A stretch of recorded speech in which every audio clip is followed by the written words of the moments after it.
So I say when you're moving somebody from cot, I was going to say bed to a cot, cot to a bed, right? There's a few do's and don'ts. Yeah. Okay, so we really need to wait until a girl is at least 2.5 and a boy is at least 3. Girls mature faster than boys and they seem to understand boundaries sooner than boys. Okay. So girls seem to understand boundaries sooner than boys and seem to be able to do this move sooner than boys. Okay? And so we would do roughly 2.5 for girls and roughly 3 for boys. We want everything. There's no hurry. You don't have to go, my child's 2.5, they need to move. I think we're now getting that telekinesis because that was going to be a question. So we don't, you can leave them in their cot till they're 4 or 5 years old. It's funny, people with their first always move them, and then by the time they're on their third, it's like they keep them in their cot for as long as possible because they want to keep them babies for as long as possible. But you don't have to move them, right? But then when you move them, you want the big bed to be as close as possible to the cot. So you want as much, So I like to move them in their sleeping bag with their blankets. I like to use the cotton. We have our own duvets at Save Our Sleep now. The Save Our Sleep cotton duvets, which are the only tog tester ones. Mark my words. In another 2 years, all duvets in Australia will suddenly start to be tog tested because I invented the name Dream Feed. I invented comforter. Comforters used to be dummies and quilts. I invented the name comforters. All these things which were my names, which now everybody uses, like bundlers, those sleep suit bag bundler things, they were my thing, and now every brand has them. I'm going to have to start trademarking everything you say. You can't. I tried to trademark Dream Feed, or I tried to patent it, and they were like, that would be like trademarking roasting for like roasting and roasting a chicken. Yeah. So anyway, so we have the duvets. I like to use the cotton duvet when you put them into a big bed. Some people prefer wool. Our wool duvets are made in Australia. Did you know that? No. Yes, so they're made in New South Wales in Australia. I think most manufacturing will. Have I told you this? Yes, I knew that you were going to hit manufacturing is going to be coming back to Australia because we can't afford to manufacture overseas. So when I first started the double wrap, Save Our Sleep, the wrap and wrap double wrap, we had a different brand of double wrap, and they had an Australian version or not, whatever. You could choose the Australian-made version or the other version, the Chinese-made version. And the Australian-made version was more expensive, and people didn't want it. People say they want Australian-made, but they don't. But the cost of our sleeping bags to get them into the country is now triple what it was before COVID. Wow. So, and I have not tripled the price to the client. No. Because we used to sell from us to places like, let's say we sell to Maya, Maya sell to the client. We've cut that Maya out, so now it's us to the client. So we're lucky we can do that. Yeah. But the cost of goods is gone up so much that it's like gone up so much that I think it's going to be cheaper. It's actually not the cost of goods, the cost of importing, the cost of the fuel in the ship to get the goods to Australia has gone up so much that I think it's going to be cheaper to make stuff in Australia than you don't have to pay for the fuel to get it here. Right? I've noticed quite a few things on your website are Australian made, which is fantastic. My spoons are Melbourne, Australia made. My mattresses are Melbourne, Australia made. A lot of people don't realise. But yeah, and then the other thing is things like cars, coffee machines, toasters. I reckon we're not going to have any of those in 18 months because nobody can get workers. So all of these factories, like our coffee machine made in Italy, they can't get workers because they've got no backpackers and stuff coming. I don't know what it is. It's like the world's massive big, everyone's leaving their jobs. Nobody can find anybody to work. And I think it's going to really, and then like Germany used to make all its own products. Now there's a problem with the war in Ukraine. Something to do with them not getting the oil line or something. Yeah. So I think we are going to see products really hard to get in a couple of years. Lots of products. Yeah, it's going to be an interesting few years. But where do we get that from big beds? Because it's us and we like to talk. Duvets. I call them duvets. So you want your baby to be in their cot with exactly the same as what they had. Which they're going to have in their big bed. Yeah. So you want to be able to move them from their cot into their big bed, exactly the same stuff. And also because, picture this, if your child, like Bianca was saying, gets out of the bed, what do? You say, you've got out of bed, you're asking me to put you in the cot. And you don't want to say, you're asking me to put you in your sleeping bag because I'm going to put you in the cot. They need to be in their sleeping bag already. Yeah. Yeah. So you want to be able to say your action was getting out of bed. The consequence is you're going in the cot. Sometimes people say, all the time, not sometimes, most of the time, people say that they move their baby from their cot into the big bed and everything's perfect for 6 weeks. And they think, oh, it's so brilliant. The transition was so easy. A bit like me when I potty train one of my kids. Going backwards. The transition was so easy. Everything was great. Everything was so easy. And then at 6 weeks, they start testing the boundaries. Because every 6 weeks, they test the boundaries. Yeah. And then at 6 weeks, all of a sudden, they don't want to sleep in the big bed anymore. And you've got to put them back in the cot. So don't take the cot out of the bedroom. It's not right. You need the cot in the bedroom so that you put them in the big bed. And then the other thing is have the big bed set up in their room for at least, like I think, a good 3 months before they're going to sleep in it. Okay. So they get used to it. They get used to it being there. They sit in it. They get familiar with it. Yep. They could even maybe have their day sleeps in it or on it and then move them into the cot when they're used to it. Yeah. If the listeners need the cot for a new baby, could they use the porta cot instead? Well, I would say you cannot put a price on sleep. You know, you cannot put a price on sleep. Why would you not borrow a cot for the new baby or borrow a cot or buy a cot for the new baby? I mean, you can get yourself, right, a cot from IKEA for $129 and you could get a spring mattress from IKEA, which is not perfect, but it would do for the first little bit for your baby for very little money. Why not get that instead of a porta cot? It's not perfect. I would always want to see the IKEA cot with my mattress in it. I would always want to see you buy a cheap cot if possible. You know, you could buy a cot from Target or Kmart and then put the money into my mattress. But I'm saying just short term instead of a porta cot. So best option, any cot, slats the whole way around, save our sleep mattress. In next option, a cheap cot with a cheap mattress. Very last option, porta cot. Yeah. Do you get what I mean? Yes. So the cheaper cot is still one step up from a porta cot. Yeah. What about, let's say, if, you know, we're talking about a girl here, they're not 2.5 yet, and they're climbing out of a cot. Well, everything goes on a law of averages. So I thought you were going to ask me, what about if you've got a girl, she's not 2.5 and you want to put her in a cot sooner? I would say go for it because everything is averages. You mean a big bed? If you want to put them in a big bed. Yeah. Everything is averages. But then when you said she's climbing out, well, then there's something wrong. Because if they're climbing out, there's something wrong. Bed should be an enjoyable space. Bed should be their cot or their bed should be, it's time for sleep, it's time for bed. They should want to go, they should go, they should be tired, they should sleep. If you're telling me that your child is climbing out of their cot, we need to work out why. Are they having too much day sleep? Are they not having enough fresh air during the day? Are they not eating the correct food? Why are they not wanting to sleep? What's the problem? Are they on prebiotics? Are they on vitamins? All these different things. Are you giving them loads and loads of fruit like strawberries or something after their evening meal, which can actually have a lot of sugar in it? Like some children are fine with it, you know, but then some children aren't. So we need to look at why they're getting out of their cot. Does that make sense? Yes, it does. Yeah. Because kids should be going to bed, or are they just testing the boundaries and they don't want to go to bed because when they get out of the cot, they get such a reaction off you. And then you go back in and you sit with them and this or that. So I'd want to know why. Because I have only ever found children getting out of their cots if there's an issue of insecurity because the boundaries aren't being met, or an issue of they're having too much day sleep. Same as you've said, people have said about kids rolling or standing or they need a routine change. Yeah. Yes. So they go to bed and they start rolling over and stuff. Yeah, and same tummy sleeping, like they're moving around the cot. We work so they're cold, but then if they're not cold, it's like, oh, hold on a minute, they're having too much day sleep. Yeah. You cut the day sleep and they start sleeping better. Yeah. And so when they've gone into the big beds, what is your advice when they get out of the big bed? So, again, it depends on their age and it depends how you've done it. So when you first put them in the big bed, you've got the cot set up.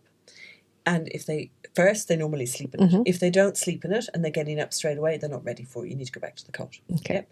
If they sleep in it, so that doesn't happen that often. If more often we hear of them sleeping in the big bed for 6 weeks. After 6 weeks of sleeping in the big bed, they start getting out and testing the boundaries. Then you go back to the cot. What happens if you don't have a cot anymore? You go and buy one or borrow one. You cannot put a price on safety or sleep. I really believe in that. You will have a friend somewhere. Put in your local Facebook page, hey, I need to borrow a cot. I've cocked up and Tizzie says I need to borrow a cot because my toddler's getting out of bed and I've given the cot to the baby. You know, so borrow one. Okay. Or come to me and I'll lend you one if you live locally. So then if they're older, so if we're talking about an older child, so let's, on the subject of beds or sleeping alone or whatever, let's talk about co-sleeping for a minute. So what happens if you've got a 5-year-old child who's always co-slept with you and suddenly you don't want them in your bed? I always say it's really, really unfair for you to turn around and say, oh, I don't want you to sleep in my bed anymore, you've got to go to your own bed. If that child has slept in your bed with you since they were a new baby, right? And now all of a sudden at 5 years old, you think it's your bed. Maybe you've had a new baby and you don't want them in your bed anymore. Because everybody's getting disturbed sleep. I don't think it's right for them to have to learn how to sleep in a new room and sleep alone. I think they need to learn how to sleep alone first before they sleep in the new room. So I think you need to move out of the bed. I think your bed is now their bed. Hard luck that it's in the master bedroom and that you've decided that the master bedroom is where they're always going to sleep. I think they need to learn to sleep alone in that bed before they learn to sleep alone in a new room. So I always say, you move out of their bed, teach them to sleep alone in the master bedroom.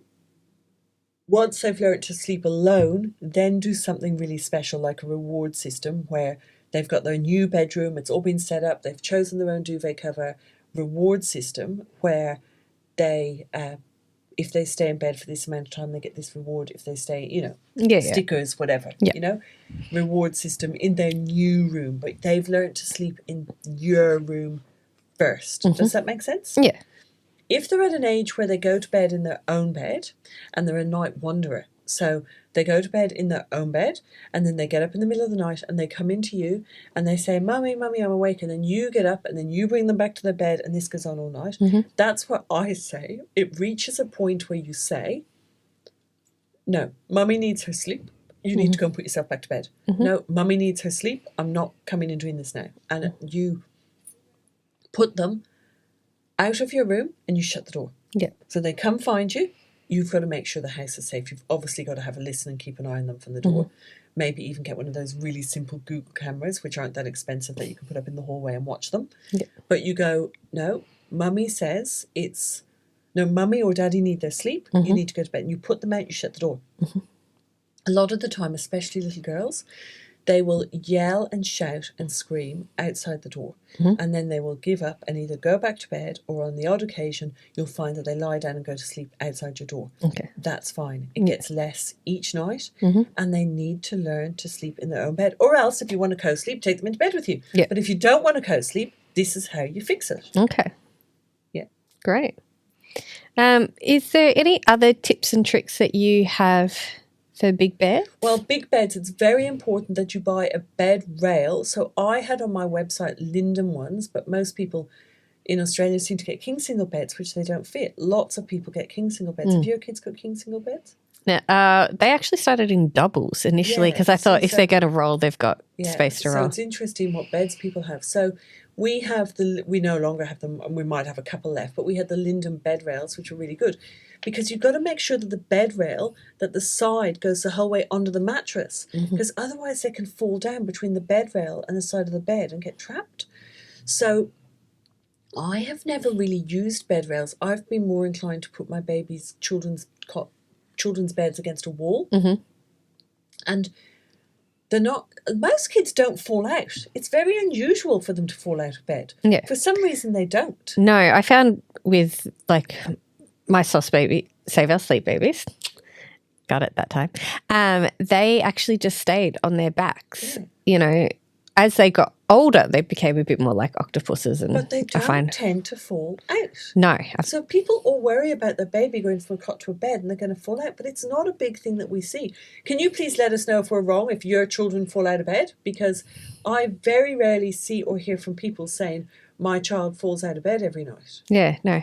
I haven't had that experience with my 3 yet. So yeah, so it's interesting, isn't it? So I wonder, so are bed rails really, really, really needed? That's the question. So yes, if you get a bed rail, make sure you get one that goes the side of it. So the mesh side goes down the side of the bed and onto the bed so that there's no place that their arms or legs can get trapped. There's lots of bed rails that just have mesh on the side and then the bars go under the bed. But if you get your arm and push it down, your arm can go down between the bed rail and the side of the bed. Does that make sense? Yeah, yeah.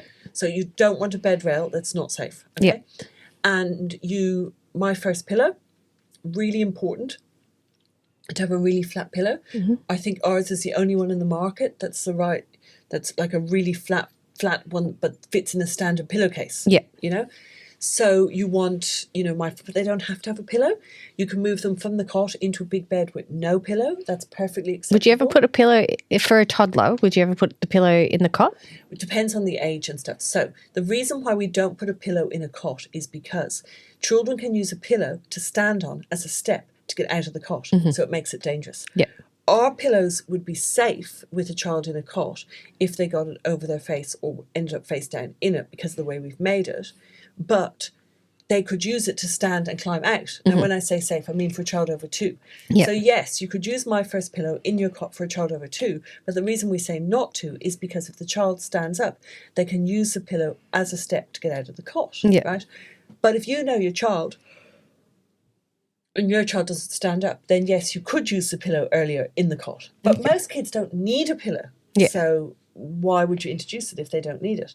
And they don't all necessarily need a pillow in their bed straight away. So, it's personal choice. Yeah. And you mentioned before too about when you were talking about co-sleeping, about taking the kids out and going and picking the doona covers and things like that and making it exciting, which is a really good tip because getting them involved as much as possible in, even if it's changing their rooms and putting their doonas and stuff like that, it gives them a bit more control over it. And as you have said in several podcasts, talking to your children about what's happening, that there's change coming, what their expectation is, and sticking to that. And telling them it's all right if you don't want to sleep in your big bed. You can go back to the cot if you want to, Well, that's what I had with and don't my do youngest. all the moves at once. Like, don't move them from their cot into a big bed in a new room all at once. Yeah. And don't move them into the big bed because a new baby's coming, because that's the worst thing you can do, because then they feel like the baby's taking everything. And talking of new babies, just be really, really careful that if you have a new baby in the house, you're not going, oh, be quiet, the baby's... Oh, you're going to wake the baby. Oh, we can't go to the park because the baby's sleeping. Oh, no, we can't do that because the baby. Oh, we can't do this because the baby. Like, yeah, it might be because of the baby, but try to change it to mummy. Like, let's say you've got to feed the baby, right?